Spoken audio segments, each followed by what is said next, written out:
नमस्कार दोस्तों, the Hindi story में आपका स्वागत है। दोस्तों, चलते हैं इतिहास के पन्ने की ओर, यानी पुष्यमित्र शोक के बारे में कुछ रोचक जानकारियाँ आपको बताना चाहूँगा। कहानी की शुरुआत भारत में चंद्रगुप्त मौर्य के शासनकाल से होता है। चंद्रगुप्त मौर्य के गुरु आचार्य चाणक्य ने सदैव हिंदू धर्म का विस्तार करने की प्रेरणा दी। आचार्य चाणक्य के मौत के बाद चंद्रगुप्त मौर्य ने जैन धर्म अपना लिया और उसे प्रचार प्रसार को बढ़ावा दिया। चंद्रगुप्त की मौत के बाद मौर्य साम्राज्य की कमान उनके पुत्र बिंदुसार के हाथ में आ गई। बिंदुसार अपने दीक्षा अजूक संप्रदाय से ली, जिसके चलते वह भी वेद विरोधी सोच वाले बन गए। उन्होंने इसी सोच का प्रसार किया।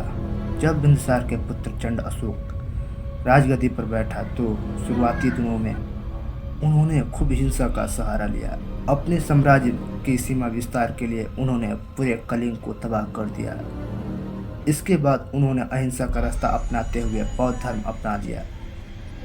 बौद्ध धर्म अपनाने से पहले अशोक का साम्राज्य आज के म्यांमार से लेकर ईरान और कश्मीर से लेकर तमिलनाडु तक स्थापित था। हालांकि कलिंग विजय के बाद इनका सीमा विस्तार का कार्यक्रम से मुंह भंग हो गया और इन्होंने अपना पूरा जीवन बौद्ध धर्म के प्रचार प्रसार में लगा दिया। अशोक द्वारा अपनाए गए बौद्ध धर्म के कारण पूरा मौर्य साम्राज्य हिंसा से दूर हो गया था। इसका फायदा उठाते हुए साम्राज्य के छोटे छोटे राज्य अपने आप को स्वतंत्र बनाने की कोशिश में लग गए। इसी के फलस्वरूप अशोक की मौत और बेहतरत के अंतिम मौर्य शासक बनने तक मौर्य साम्राज्य बेहद कमजोर हो गया था। वही इस समय तक पूरा मगध साम्राज्य बौद्ध धर्म में परिवर्तित हो गया। यकीन करना मुश्किल था, लेकिन जिस धरती ने सिकंदर सेल्यूकस जैसे योद्धाओं को पराजित किया, वह अब अपनी वीर वृत्ति खो चुकी थी। अब विदेशी भारत प्रभावी होते जा रहे थे। कारण केवल एक था, बौद्ध धर्म की अहिंसात्मक नीतियाँ। इस समय भारत की खोई हुई पहचान दिलाने के लिए एक शासक की जरूरत थी। जल्द ही उसे पुष्यमित्र शुंग नाम का वो महान शासक मिल ही गया। राजा बृहद्रथ की सेना की कमान संभालने वाले ब्राह्मण सेना नायक पुष्यमित्र शुंग की सोच राजा से काफी अलग थी। जिस प्रकार बीते कुछ वर्षों में भारत की वैदिक सभ्यताओं का हनन हुआ था, उससे लेकर पुष्यमित्र के मन में विचार उठते रहते थे। इसी बीच राजा के पास खबर आई कि कुछ ग्रीक शासक भारत पर आक्रमण करने की योजना बना रहे थे। इन ग्रीक शासकों ने भारत विजय के लिए बौद्ध मठों के धर्म गुरुओं को अपने साथ मिला लिया था। सरल शब्द में कहा जाए तो बौद्ध धर्म गुरु राजद्रोह कर रहे थे। भारत विजय की तैयारी शुरू हो गई थी। वह ग्रीक सैनिकों को भिक्षुओं के भेष में अपने मठों में पनाह देने लगे और हथियार छिपाने लगे। ये खबर जैसे ही पुष्यमित्र शुंग को पता चलती है, उन्होंने राजा से बौद्ध मठों की तलाशी लेने की आज्ञा मांगी, मगर राजा ने पुष्यमित्र को आज्ञा देने से इनकार कर दिया।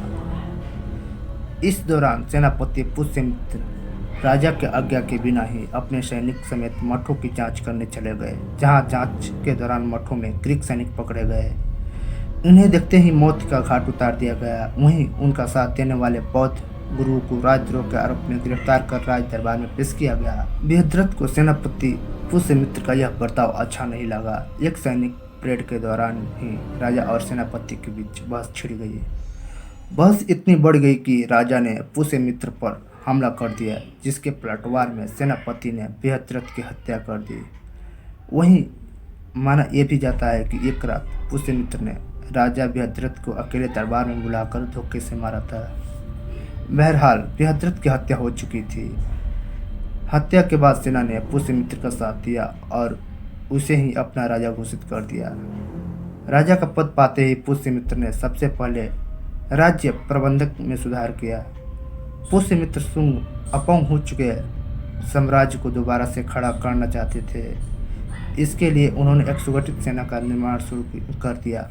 पुष्यमित्र ने धीरे धीरे उन सभी राज्यों को दोबारा से अपने साम्राज्य का हिस्सा बनाया, जो मौर्य वंश की कमजोरी के चलते इस साम्राज्य से अलग हो गए थे। ऐसे सभी राज्यों को फिर से मगध के अधीन किया गया और मगध साम्राज्य के विस्तार किया। इसके बाद पुष्यमित्र ने भारत में पैर पसार रहे ग्रीक शासकों को भारत से खदेड़ा।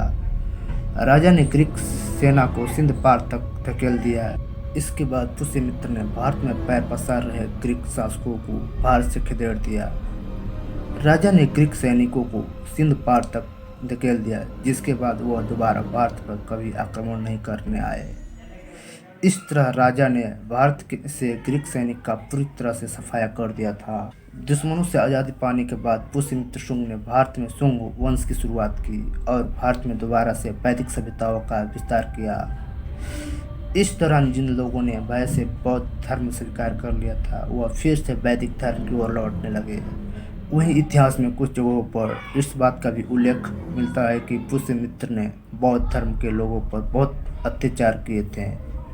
माना यह भी जाता है कि बौद्ध धर्म के लोग ने ग्रीक शासकों की मदद कर राजद्रोह किए थे। इसी के आरोप में पुष्यमित्र शुंग ने ऐसे देशद्रोहियों को क्रूर बौद्ध धर्म अनुयायी को सजा दी थी। भारत में वैदिक धर्म के प्रचार और साम्राज्य के सीमा विस्तार के लिए पुष्यमित्र शुंग ने अश्वमेध यज्ञ किया था।